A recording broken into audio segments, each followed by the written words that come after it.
65 గజాల్లో గ్రౌండ్ ఫ్లోర్‌లో గేదెలకు స్థలం. పై ఫ్లోర్స్‌లో ఫ్యామిలీ హౌస్. మీరడిగిన ఫుల్ వీడియో ఇదే. చిన్న ప్లాట్, ముందు రోడ్ చాలా ఇరుకుగా ఉండటంతో నార్మల్ గేట్ కాకుండా స్పేస్ సేవింగ్ స్లైడింగ్ గేట్ ఇచ్చాం. ఈ కుటుంబం పాలు అమ్మే వృత్తిలో ఉంది.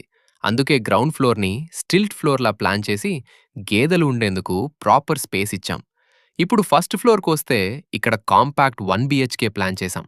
హాల్, బెడ్రూమ్, టాయిలెట్, పూజ, కిచెన్ అన్నీ ప్రాక్టికల్‌గా అరేంజ్ చేశాం. సెకండ్ ఫ్లోర్‌లో 2 రూమ్స్ ఇచ్చాం. 2 రూమ్స్‌కి అటాచ్డ్ టాయిలెట్స్ ప్రొవైడ్ చేశాం. టెర్రస్‌ని కూడా యూజబుల్ ఓపెన్ స్పేస్‌గా మెయింటైన్ చేశాం. 65 గజాల్ small plot, congested road, unique requirement ఇవన్నీ ఛాలెంజెస్ అయినా కరెక్ట్ ప్లానింగ్‌తో సొల్యూషన్ ఇచ్చాం. స్మాల్ ప్లాట్ అయినా రిక్వైర్మెంట్ క్లియర్‌గా ఉంటే స్మార్ట్ ప్లానింగ్‌తో చాలా సాధ్యం. మీకు ఈ ప్లానింగ్ ఎలా అనిపించింది? మీ ఒపీనియన్ కమెంట్స్‌లో చెప్పండి.